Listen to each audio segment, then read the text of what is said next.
Hi, everyone. So the question is, can a victim of domestic abuse, so domestic violence in Michigan, be charged with a crime themselves for fighting back?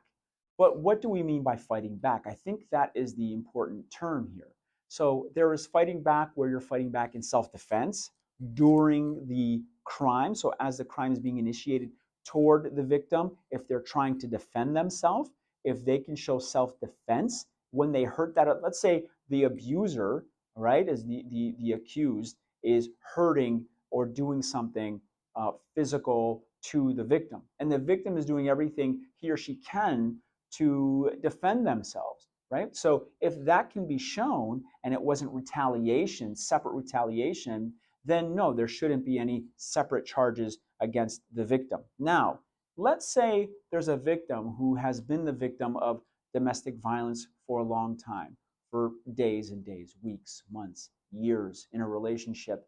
And yet the victim never goes to the police or has gone to the police before, and the defendant, received probation, completed probation successfully, and then they got back together again, let's say. So let's say it's something that just goes on for a long time, and then one day the victim is fed up with it and decides out of nowhere to, let's say, and this is just an example I'm using, to physically assault the person who's been their abuser for all these years. That would be a separate charge. So that's separate because, yeah, you could say it's been brought about from years or months or years of abuse, and that victim decided to lash out and retaliate and get back to them. But that instant offense is what we would also be looking at. We would look at the circumstance. The prosecution would look at the circumstances and see what brought it forth. But that victim just now created a victim in their abuser.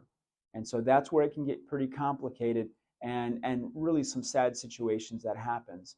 So if you are the victim of abuse, it's good to go forward and talk to the police as soon as you can to stop the abuse.